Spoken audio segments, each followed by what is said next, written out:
Bismillahirrahmanirrahim. Assalamu alaikum warahmatullahi wabarakatuh.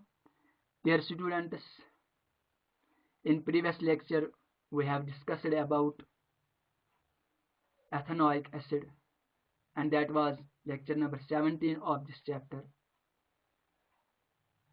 And today we will discuss about soaps and detergents, and it will be the lecture number 18 of this chapter. इस lecture में हम soaps and detergents के बारे में जानने की कोशिश करेंगे कि सोप्स क्या होते हैं, डिटर्जेंट्स क्या होते हैं, सोप मॉलिक्यूल का स्ट्रक्चर कैसा होता है, सोप्स कैसे प्रिपेयर करते हैं, सोप्स की जो क्लीनिंग एक्शन है, कैसे ये सोप मॉलिक्यूल्स कैसे डर्ट को रिमूव करते हैं, वो हम इस लेक्चर में डिस्कस करेंगे। और साथ ही हम डिटर्जेंट्स की भी बात करेंगे कि डिटर्जेंट्स क्या होते हैं, डिटर्जेंट्स का स्ट्रक्चर क्या होता है, तो वो हम इस लेक्चर में डिस्कस करने जा रहे हैं। तो डियर स्टूडेंट्स, चलिए स्टार्ट करते हैं ये लेक्चर। तो पहले हम देखते हैं कि सोप्स क्या होते हैं, सोप की डेफिनेशन क्या है, वो हम जानने की कोशिश करेंगे। पहले soaps, a soap may be defined as the sodium or potassium salt of a long chain carboxylic acid which has cleansing properties. Soaps क्या होते हैं? सोप सोडियम या पोटेशियम साल्ट और कार्बोक्सिलिक एसिड का बना होता है, यानी इसमें एक सोडियम या पोटेशियम साल्ट और ये कार्बोक्सिलिक एसिड्स होते हैं। तो सोप की डेफिनेशन मैं रिपीट करना चाहता हूँ। A soap may be defined as the sodium or potassium salt of a long chain carboxylic acid which has cleansing properties, यानी इसके बगैर भी कुछ सब्सटेंस है जो डर्ट को रिमूव करते हैं, उनकी भी क्लींसिंग प्रॉपर्टीज है। लेकिन जो सोप है इसकी जो क्लींसिंग प्रॉपर्टीज है वो बहुत अच्छी है। तो soap is a cleansing agent. Soap क्या है? क्लींसिंग एजेंट है। तो हम सिंपली ये भी कह सकते हैं soap is a cleansing agent, cleansing substance भी हम कह सकते हैं। अगर हम एग्जांपल देंगे कि सोप्स की, एक है सोडियम सिट्रेट, दूसरी एग्जांपल है सोडियम पामिटेट, सोडियम सिट्रेट और दूसरी है सोडियम पामिटेट। इसके बगैर भी बहुत सारी एग्जांपल्स हैं। यहाँ पे मैं कुछ बातें, यानी जो सोडियम सिट्रेट है इसकी फार्मूला में भी आपको बताना चाहता हूँ, और जो सोडियम पाल्मिटेट है वो भी मैं आपको इसकी फार्मूला भी बताना चाहता हूँ। आप नोट कीजिएगा इसकी फार्मूला क्या है। सोडियम सिट्रेट ये एग्जाम्पल है सोप की, इसकी फार्मूला क्या है ये आप नोट कीजिएगा अपनी नोटबुक पे। सोडियम सिट्रेट की formula C17H35 COONA। I repeat, C17H35 COONA। और जो सोडियम पाल्मिटेट है, सोडियम पाल्मिटेट की फार्मूला है C15H31 COONA।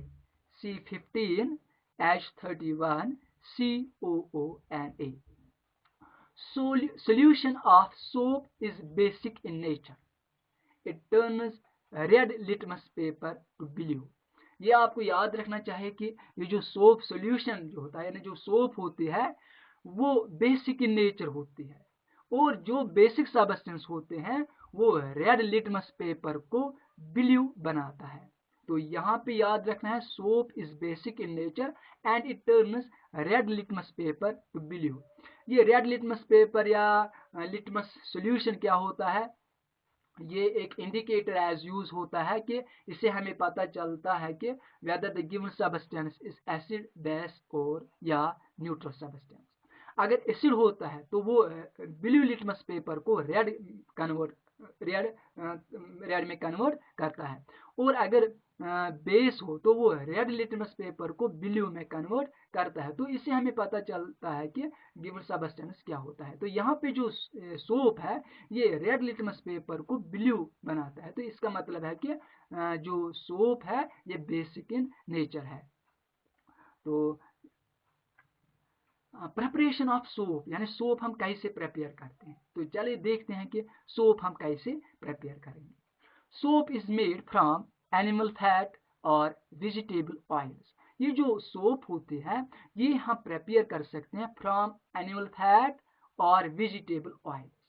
Animal fat for example जिसको हम एनिमल फैट जो होता है चर्ब जिस आसान उसी को हम एनिमल फैट कहते हैं। और वेजिटेबल ऑयल्स या vegetable oils for example mustard oil है, सोयाबीन ऑयल है, कोकोनट ऑयल है, इसके बगैर भी कुछ ऑयल्स हैं उन्हीं को हम वेजिटेबल ऑयल्स कहते हैं। तो हमें क्या करना है, हमें वेजिटेबल ऑयल लेना है या एनिमल फैट लेना है। Fats and oils are esters of higher fatty acids. ये क्या होते हैं, एस्टर्स, यानी इनमें एस्टर ग्रुप होता है। तो और वो ऑफ हायर फैटी एसिड्स हैं, लॉन्ग चेन फैटी एसिड्स। ठीक, एनिमल फैट और vegetable oil on heating with concentrated sodium hydroxide solution form soap and glycerol. हमें क्या करना है, यानी हम इसकी रिएक्शन भी आपको मैं दिखाऊंगा। तो आप देखिए पहले कि हमें क्या करना है, एनिमल फैट और वेजिटेबल ऑयल इसको क्या करना होता है, इसको हीट करना होता है। या एनिमल फैट या वेजिटेबल ऑयल दोनों में से एक हमें लेना है, उसको हीट करना है विद कंसंट्रेटेड सोडियम हाइड्रोक्साइड। हमें कंसंट्रेटेड सोडियम हाइड्रोक्साइड की फॉर्मूला है NaOH। ठीक, तो ये भी हमें लेना है इसका सॉल्यूशन। तो वहां पे क्या बनेगा, सोप और ग्लिसरॉल। ग्लिसरॉल जो है वो अल्कोहल है और इसमें वो साइड प्रोडक्ट इस रिएक्शन पे बनता है, यानी during saponification, during the process of soap formation, वहां पे साइड प्रोडक्ट ग्लिसरॉल भी बनता है। The process of formation of soap is called as saponification. उस प्रोसेस को जिसमें सोप बनती है उसको सैपोनिफिकेशन कहते हैं। तो now what is saponification, it may be defined as the process of formation of soap is called as saponification. The process of formation of soap is called as saponification. तो हम reaction के जरिए आपको ये saponification समझाएंगे, यानी formation of soap समझाएंगे। हमें क्या करना है, हमें फैट और ऑयल लेना है। ठीक है, उसको ऐड करना है सोडियम हाइड्रोक्साइड। जब हम ऑयल या फैट किसी बीकर में लेंगे या किसी टेस्ट ट्यूब में लेंगे और उसको क्या ऐड करेंगे, सोडियम हाइड्रोक्साइड सॉल्यूशन, और थोड़ी देर के लिए इसको हीट करना है। तो वहां पे फॉर्मेशन ऑफ सोप बनेगा, formation of soap will take place और ग्लिसरॉल भी वहां पे बनता है। तो हम यहाँ पे एग्जांपल लेंगे कि ये फैट या हम सोडियम ये फैट या ऑयल CH3COOC2H5, ये इथाइल एस्टेट की फार्मूला है। CH3COOC2H5 इसको इथाइल एथेनॉइड भी कहते हैं, प्लस NaOH सोडियम हाइड्रोक्साइड, और विच गिव्स, इसको हीट करना है, वी गेट CH3COONA। CH3COONA यही सोप है, यही सोडियम एस्टेट है, प्लस C2H5OH, यहाँ पे एथेनॉल बन गया। ठीक है, तो एथेनॉल वो ये अल्कोहलिक सब्सटेंस है, इसमें OH ग्रुप है। और अगर हम ग्लिसरॉल की बात करेंगे उसकी फॉर्मूला है CH2OH CH2OH, वो ग्लिसरॉल की फॉर्मूला है। तो वहां पर ग्लिसरॉल बनता है, यहाँ पे हमने एथेनॉल यानी प्रिपेयर किया, साइड प्रोडक्ट एज बन गया during the process of saponification. जब हमने इथाइल एस्टेट लिया CH3COOC2H5 प्लस NaOH, इसको ऐड करना है, इसको कास्टिक सोडा भी कहते हैं, गिव CH3COONA प्लस C2H5OH। तो डियर स्टूडेंट्स, यहाँ पे मैं और एक बात आपको बताना चाहता हूँ कि अगर हम किसी बीकर में हम ऑयल लेंगे, मान लीजिए हमने सरसों का ऑयल लिया, ठीक है, किसी बीकर में हमने ऑयल लिया, सरसों का ऑयल, ठीक है, और इसको ऐड कर रहे हैं सोडियम हाइड्रोक्साइड सॉल्यूशन।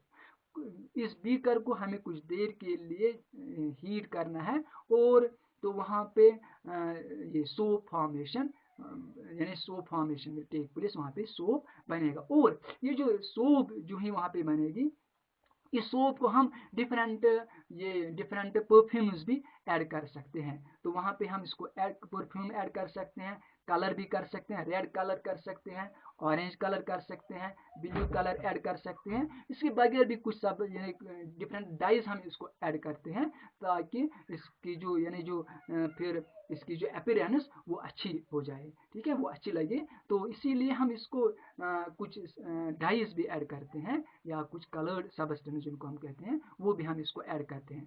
तो अब हमें क्या करना है, हमें एक बीकर में ऑयल लेना है, ठीक, उसको ऐड कर रहे हैं सोडियम हाइड्रोक्साइड, साथ ही हम इसको कुछ डाइज कुछ परफ्यूम्स ऐड करेंगे और कुछ देर के लिए हीट करेंगे। तो इसको हम साथ साथ शेक भी कर सकते हैं किसी टायर से, तो वहाँ पे soap formation will take place. तो इस सोप को जो अब बीकर में है, इसको हम डिफरेंट यानी हम कुछ पैकेट्स यानी कुछ ऐसा कुछ स्क्वायर शेप्ड पॉट ले सकते हैं, या राउंडेड शेप, या किसी और पॉट की शेप, किसी और पॉट में हम इसको पुट कर सकते हैं, और वहाँ पे ये उसी पॉट की उसी बर्तन की शेप टेक प्लेस करेगा जिसमें हम इसको रखेंगे। तो फिर इसको हम कट भी कर सकते हैं नाइफ से या किसी और सब्सटेंस से, तो डिफरेंट तो वहाँ पे सोप प्रिपेयर हो जाती है। तो ये कोई इंफॉर्मेशन थी regarding the preparation of soap. इसके बाद हम देखते हैं स्ट्रक्चर ऑफ सोप क्या है, यानी स्ट्रक्चर ऑफ सोप मॉलिक्यूल क्या है, ये भी आपको याद रखना है। Structure of soap molecule, soap molecule consist of two parts. ये आपको याद रखना है कि जो स्ट्रक्चर ऑफ सोप है, इसके दो पार्ट्स होते हैं, इसके दो हिस्से होते हैं, a long hydrocarbon part and a short ionic part. याद रखना, a long hydrocarbon part and a short ionic part. Soap molecule is said to have a tadpole structure.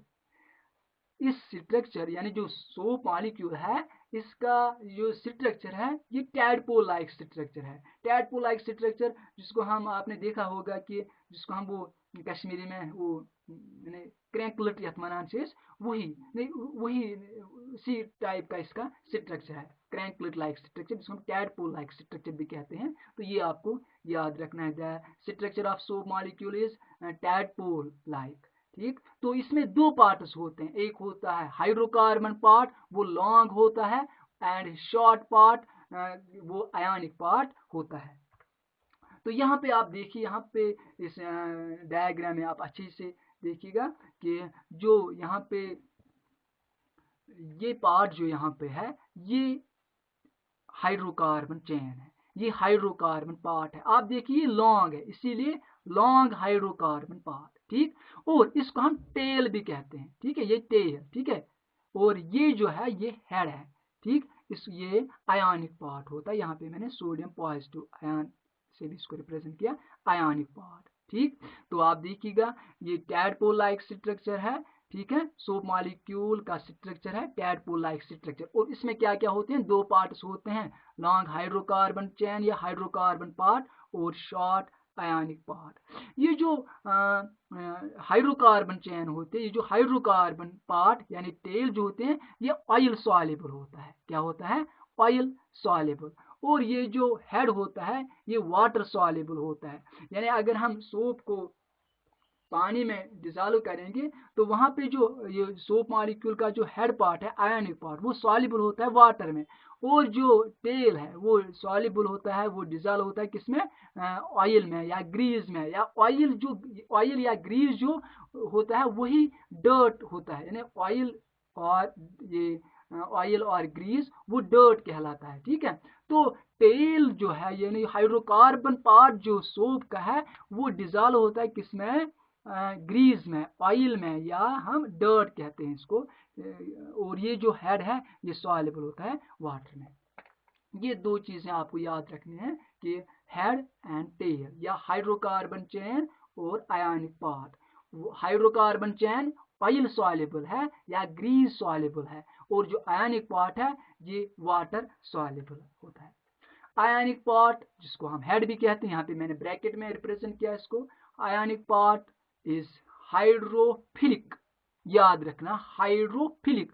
Hydrophilic का मतलब है वाटर अट्रैक्टिंग पार्ट। अभी जो मैंने आपको बोला कि जो आयनिक पार्ट है यानी जो हेड है वो सॉल्युबल होता है वाटर में, क्योंकि वो वाटर अट्रैक्टिंग होता है, वाटर लविंग पार्ट है। इसको हम ये हाइड्रोफिलिक टर्म से पुकारते हैं कि आयनिक पार्ट जो है ये हाइड्रोफिलिक पार्ट है, यानी ये हाइड्रोफिलिक है। It dissolves in water, it is soluble in water, it is water attracting और water loving।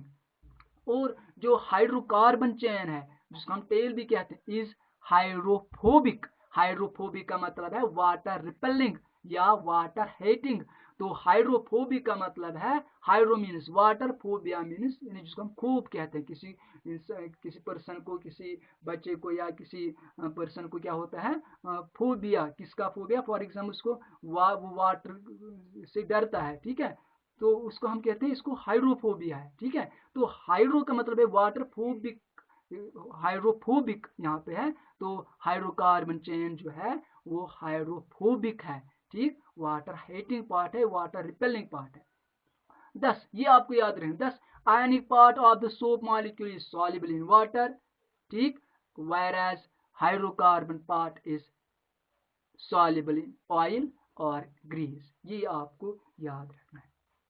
इसके बाद यहाँ पे और एक टर्म मैंने यहाँ पे दिखाई कि माइसिल क्या होता है, क्योंकि ये क्लींसिंग एक्शन में हमें ये इस्तेमाल आएगा कि माइसिल फॉर्मेशन या क्लींसिंग, जो क्लींसिंग एक्शन ऑफ सोप है उसमें हम ये टर्म भी यूज करते हैं, इसलिए मैंने अलग पहले लिखा कि माइसिल क्या होता है।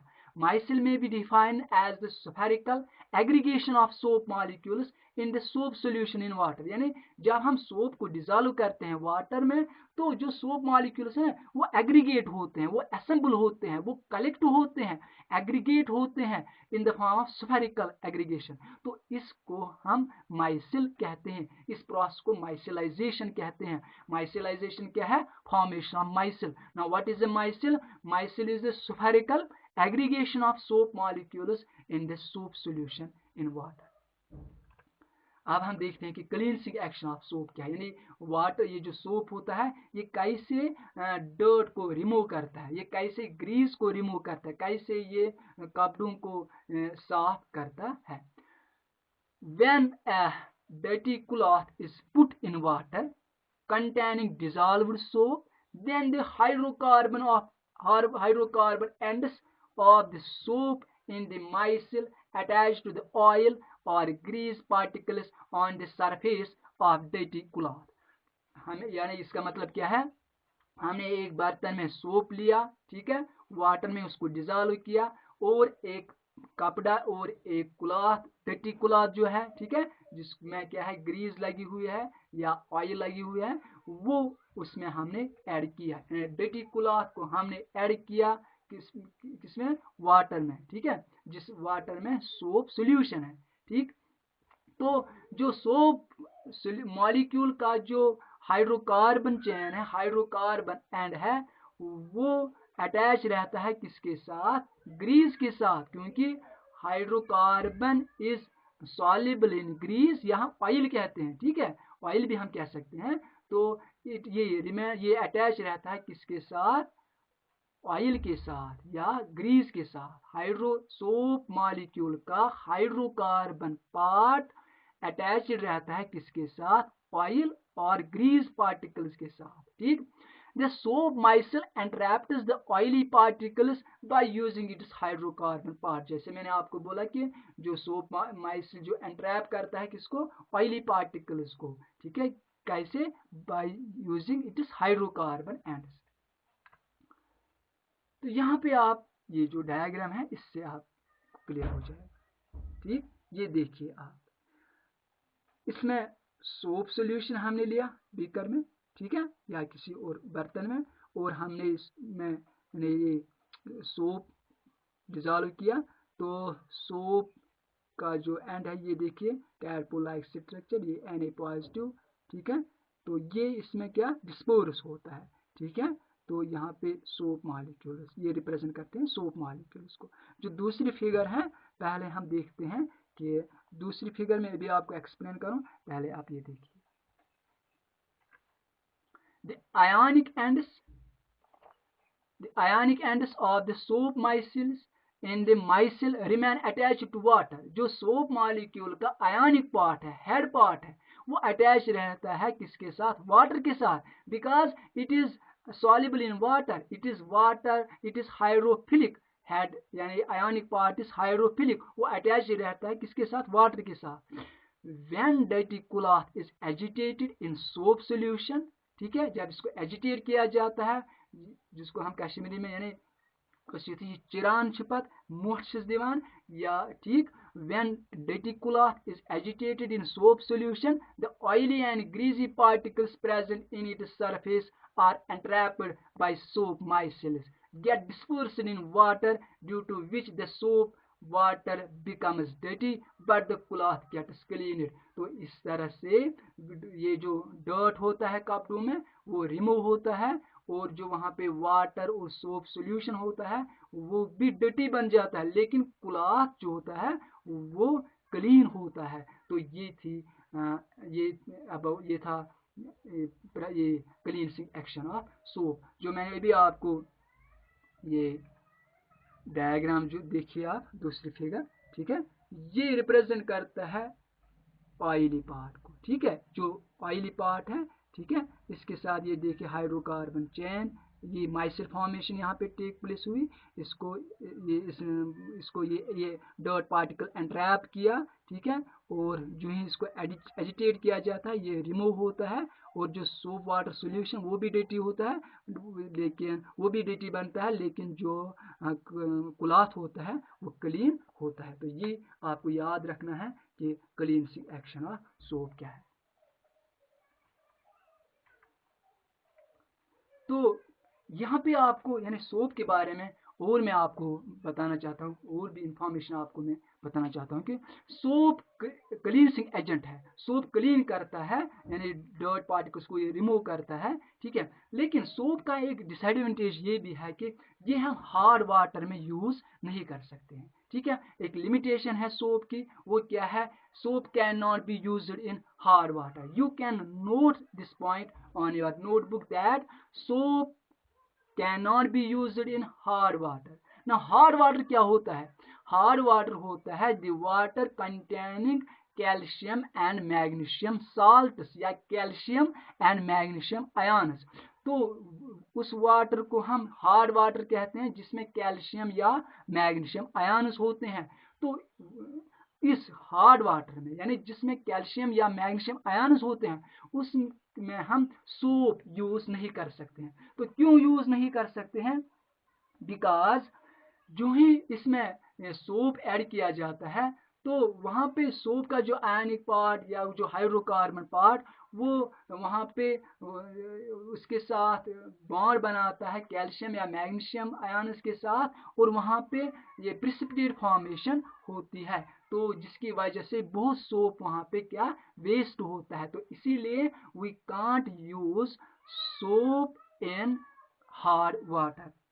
तो ये आपको याद रखना है कि सोप हम हार्ड वाटर में यूज नहीं करते हैं, क्योंकि उसमें जो कैल्शियम या मैग्नीशियम आयन्स होते हैं वहां पे ये प्रिसिपिटेट फॉर्मेशन होती है। Hard water contains calcium and magnesium salt. Hard water क्या होता है, कैल्शियम या मैग्नीशियम साल्ट जिसमें होते हैं। Soap is not suitable for washing clothes with hard water. ये आपको याद रखना है कि soap is not suitable for washing clothes in hard water, जिसका रीजन मैंने आपको बोला कि वहां पे क्या होता है, when soap is used for washing clothes with hard water, a large amount of soap is wasted in reacting with the calcium and magnesium ions of hard water to form an insoluble precipitate। वहां पे insoluble precipitate बनता है जिसको हम Sikkim SCUM Sikkim कहते हैं। तो इसीलिए we can say that soap cannot be used in hard water because there occurs the formation of scum, या हम insoluble precipitate भी कहते हैं उसको, तो इसीलिए हम सोप वहाँ पे यूज नहीं कर सकते हैं। इसके बाद हम देखते हैं और एक क्लींसिंग एजेंट जिसको हम डिटर्जेंट्स कहते हैं। डिटर्जेंट्स या सिंपली सिंथेटिक डिटर्जेंट्स। डिटर्जेंट्स क्या होते हैं? A detergent is the sodium salt of a long chain benzene sulfonic acid which has cleansing properties in water. Detergents क्या होते हैं? ये sodium salt of long chain benzene sulphonic acids होते हैं और इनकी भी प्रॉपर्टी है कि ये इनकी क्लींसिंग प्रॉपर्टीज है, यानी ये भी डर्ट को रिमूव करते हैं। तो यहाँ पे आप जैसे आपने देखा कि सोप मॉलिक्यूल के दो पार्ट्स होते हैं, आयनिक पार्ट और हाइड्रोकार्बन पार्ट, तो डिटर्जेंट के भी वैसे ही दो पार्ट्स होते हैं, हाइड्रोकार्बन पार्ट और आयनिक पार्ट। तो स्ट्रक्चर पे भी हम अभी आते हैं। पहले हम देखते हैं डिटर्जेंट्स की एग्जांपल हम देखते हैं। सोडियम एंडोडिकाइल बेंजीन सल्फोनेट, ये एक एग्जांपल है। सोडियम एंडोडिकाइल बेंजीन सल्फोनेट ये डिटर्जेंट की एग्जांपल है। सिंथेटिक डिटर्जेंट्स या हम सिंपली डिटर्जेंट्स कहते हैं। Structure: A detergent has two parts, a large non-ionic hydrocarbon group and a small ionic group। यानी इसमें भी दो पार्ट्स होते हैं, आयनिक नॉन आयनिक पार्ट जिसको हम हाइड्रोकार्बन ग्रुप कहते हैं या टेल भी कहते हैं इसको, एंड स्मॉल आयनिक ग्रुप जिसको हम हेड कहते हैं। ठीक है। Hydrocarbon part is hydrophobic and ionic part is hydrophilic. जैसे हमने सोप में देखा, जो क्लींसिंग प्रॉपर्टी या क्लींसिंग एक्शन ऑफ डिटर्जेंट है वो सेम है एज दैट ऑफ सोप। तो अगर आपको क्लींसिंग एक्शन ऑफ सोप या क्लींसिंग एक्शन ऑफ ये डिटर्जेंट करना होगा तो आप सेम जैसे आपने ये सोप में पढ़ा, सोप की जो क्लींसिंग प्रॉपर्टी है वैसे ही डिटर्जेंट की भी क्लींसिंग प्रॉपर्टी है। तो क्योंकि इसमें भी आयनिक पार्ट और नॉन आयनिक पार्ट होते हैं और जो हाइड्रोकार्बन पार्ट होता है वो हाइड्रोफोबिक होता है और जो आयनिक पार्ट होता है वो हाइड्रोफिलिक होता है। Detergents are better cleansing agents than soaps. तो ये आपको याद रखना है कि जो डिटर्जेंट्स होते हैं ये क्लींसिंग एजेंट्स होते हैं, बेटर क्लींसिंग एजेंट्स होते हैं than soaps, because they do not form insoluble calcium and magnesium salts with hard water. ठीक है। तो यहाँ पे जो सोप हमने पढ़ा, सोप की जो प्रॉपर्टी हमने पढ़ी, क्लींसिंग प्रॉपर्टी जो हमने उसमें पढ़ी, तो उसमें क्या होता है, सोप हम हार्ड वाटर में यूज नहीं कर सकते क्योंकि वहां पे फॉर्मेशन ऑफ इनसॉल्युबल प्रेसिपिटेट होता है। तो यहाँ पे detergents do not form insoluble precipitate with hard water. ठीक है। तो we can easily use detergents even with hard water. So detergents are better cleansing agents than soaps. You should remember this point. They can be used for washing clothes even in hard water. They have strong cleansing action than soaps. ये इनकी जो cleansing action है ये strong है as compared to soaps. Soaps cannot be used in hard water. जो अभी मैंने आपको बोला कि soaps हम hard water में use नहीं कर सकते हैं। तो ये आप याद रखना कि अगर आपको आएगा कि differentiate between soaps and detergents, यानी detergents और soaps में क्या फर्क है, तो आप एक कॉलम में लिखिएगा सोप्स, दूसरी कॉलम में डिटर्जेंट्स। सोप जो होते हैं वो sodium salts of long chain fatty acids होते हैं, डिटर्जेंट्स होते हैं long chain benzene sulphonic acids होते हैं। और soaps can not be used in hard water while as detergents can be used in hard water. Soaps have low cleansing action but detergents have strong cleansing action. तो ये आपको याद रखना है कि difference between soaps and detergents. ठीक है। और ये तो इस तरह से हमने ये जो चैप्टर है कार्बन एंड इट्स कंपाउंड्स वो हमने आज कंप्लीट किया। इसके बाद हम देखते हैं कि टेक्सचुअल क्वेश्चंस कि आप देखना आप अपनी टेक्स्ट बुक देखना, क्योंकि टेक्स्ट बुक में से भी आप क्वेश्चंस पूछे जाते हैं, वो भी आपको साथ साथ करने हैं। आप देखना कि इस चैप्टर में कौन सा टेक्सचुअल क्वेश्चन आपको नहीं आएगा, वो आप मुझे बताइएगा। व्हाट्सएप जो मेरा कांटेक्ट है आपको, उस पर आप कांटेक्ट कर सकते हैं। मैं आपको फिर उसमें गाइड करूंगा, क्लियर करूंगा वो क्वेश्चन के कैसे वो सॉल्व करना है। मुझे लगता है कि हम ये जो टॉपिक्स हमने पढ़े, इससे हमारे वो जो टेक्सचुअल क्वेश्चन हैं वो सारे क्लियर होते हैं। हो सकता है अगर कोई क्वेश्चन ऐसा होगा जो आपको खुद करना नहीं आएगा, तो आप मुझे कांटेक्ट कीजिएगा व्हाट्सएप पे, तो मैं आपको गाइड करूंगा। Dear student, stay safe, stay blessed, फी अमानिल्लाह। अस्सलाम वालेकुम वरहमतुल्लाहि वबरकातुहू।